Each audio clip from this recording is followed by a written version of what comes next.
Hi guys, आज हम पढ़ेंगे अपरिमेय संख्या इन रेशनल नंबर। पहले लास्ट वीडियो में हमने परिमेय संख्या के बारे में पढ़ा था। आज हम पढ़ेंगे अपरिमेय संख्या, जिसे हम एस से डिनोट करते हैं। तो अपरिमेय संख्या क्या होती है? वह संख्या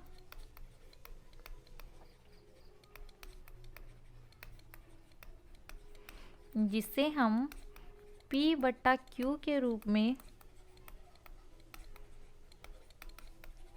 नहीं लिख सकते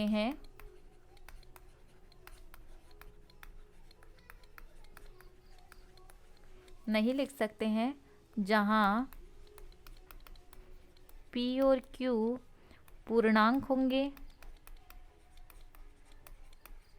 वह Q का मान नॉट इक्वल टू 0 होगा तथा P व Q का एक के अलावा अन्य कोफैक्टर या कॉमन फैक्टर होना चाहिए। एक के अलावा अन्य भी कॉमन फैक्टर होना चाहिए, तो उसे हम बोलते हैं परिमेय संख्या, अपरिमेय संख्या सॉरी।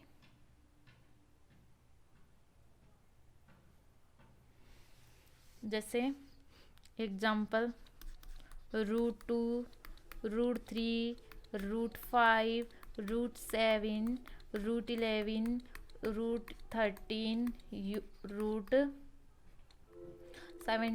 √19, √23 एज सोन, मतलब बहुत सारी हमारे पास में अपरिमेय संख्याएं होती हैं।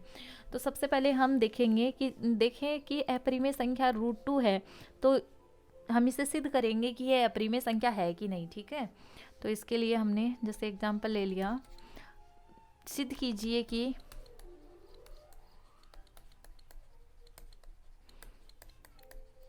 √2 एक अपरिमेय संख्या है। तो इसको हम क्या करेंगे? देखो दोस्तों, इसको हम कॉन्ट्राडिक्शन जो हमारा होता है, विरोधाभास, उससे हम सिद्ध करेंगे। तो इसके लिए हमने माना कि √2 है वह एक परिमेय संख्या है,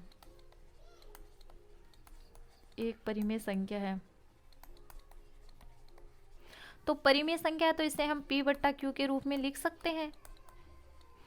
इक्वेशन नंबर 1। नेक्स्ट देखो,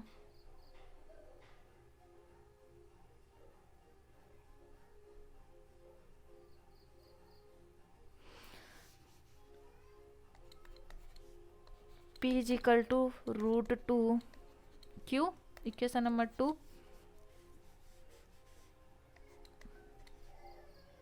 वज्र गुणा करने पर, ठीक है। अब इक्वेशन 2 का स्क्वायर करने पर तो क्या हो जाएगा? P² is equal to 2Q², equation number 3। तो यहाँ से इक्वेशन नंबर 3, तो यहाँ से क्या हुआ कि जो हमारा 2 है वो P² का क्या है? एक फैक्टर, कॉमन फैक्टर है, मतलब गुणनखंड है इसका, इसके अंदर गुणज होगा। तो ये हमारा क्या हो जाएगा? इसलिए P भी क्या हो जाएगा? 2m, हमने Q की जगह Q² की जगह m ले लिया। तो जो हमारा P है वो 2 का गुणज है। ठीक है, इक्वेशन नंबर 4। इक्वेशन 3 से हमने ये सिद्ध कर लिया। फिर ये जो P का मान आया है उसको हम रखते हैं इक्वेशन नंबर 3 में। तो हमारे पास में क्या आ जाएगा?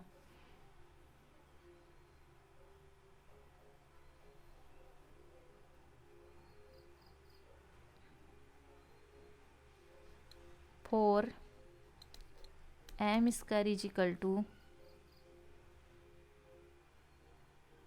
2Q², Q² is equal to 2m²। तो यहाँ से क्या हुआ कि जो Q है वह भी 2 का गुणज है।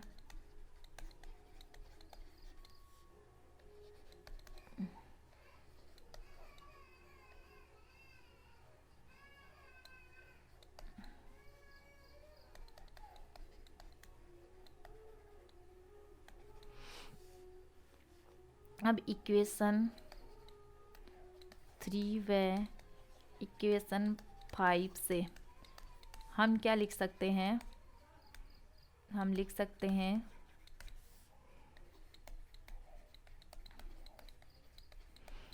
कि 2 पी व क्यू का कॉमन फैक्टर है, कॉमन फैक्टर है, एक भी है और दो भी है, दोनों हो गए। तो ये हमारी परिमेय संख्या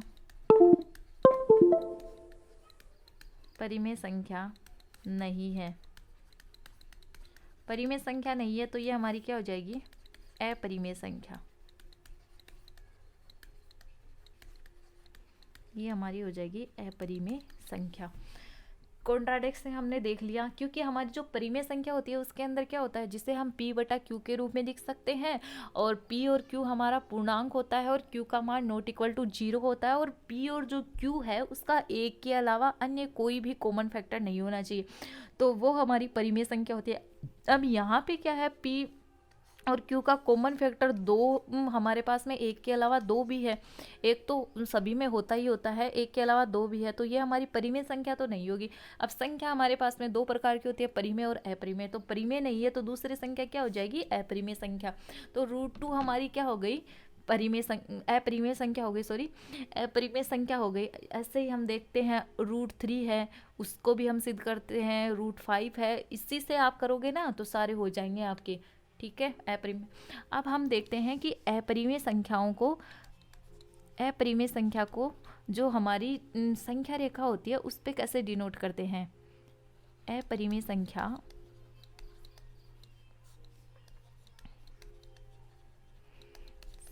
का संख्या रेखा पर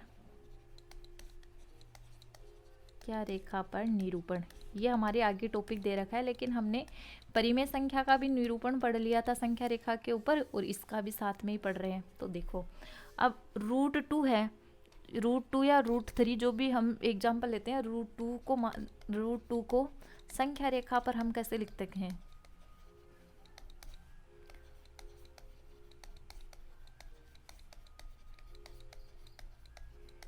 संख्या रेखा पर निरूपण। तो सबसे पहले इसके लिए हमें क्या चाहिए होगा, √2 है तो ऑब्वियस है, हमने एक सेंटीमीटर की लाइन ड्रॉ कर ली, ठीक है, 1 सेंटीमीटर की लाइन इधर ड्रॉ कर रही, 1 सेंटीमीटर ये हमने मान लिया 0 है, ये हमारी आगे तक लाइन है ए बी कोई संख्या रेखा है जिसके ऊपर हमने 1 सेंटीमीटर की लाइन ड्रॉ कर ली, इसके परपेंडिकुलर भी हमने 1 सेंटीमीटर की लाइन ड्रॉ कर ली, ये भी हमारे पास में 1 सेंटीमीटर की लाइन ड्रॉ है। तो अब 1 सेंटीमीटर की लाइन ये हो गई, 1 सेंटीमीटर की लाइन ये हो गई।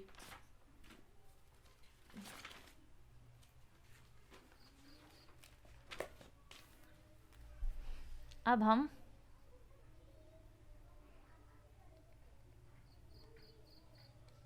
ये जो लाइन है हमारी, तो इससे आगे चली गई है, ये बिंदु हमने मान लिया D, तो ये देखो हमारी √2 लाइन आएगी AD, कैसे, बाई पाइथागोरस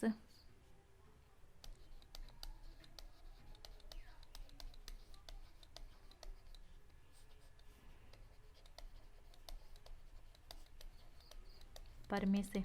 पाइथागोरस प्रमेय हमारी क्या होती है, कर्ण स्क्वायर इज इक्वल टू लंब स्क्वायर प्लस आधार स्क्वायर,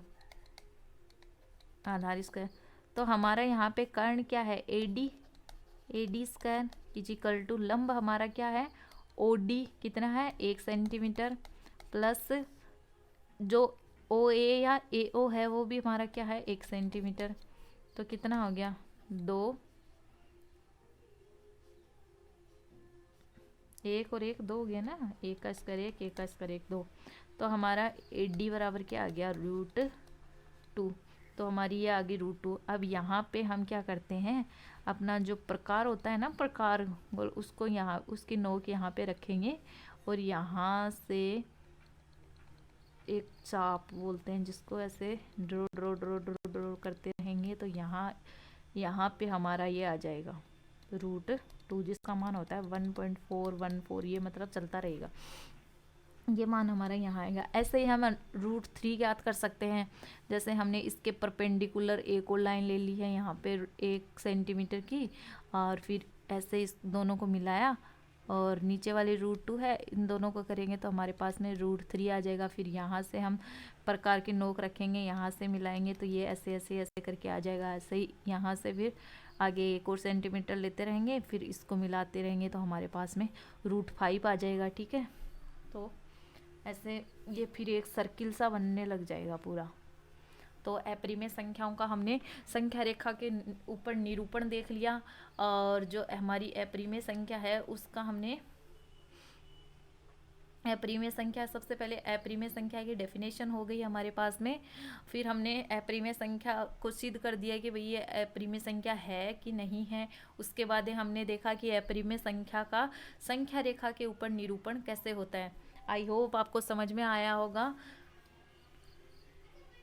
ये अच्छा लगे तो लाइक, शेयर और सब्सक्राइब जरूर करें।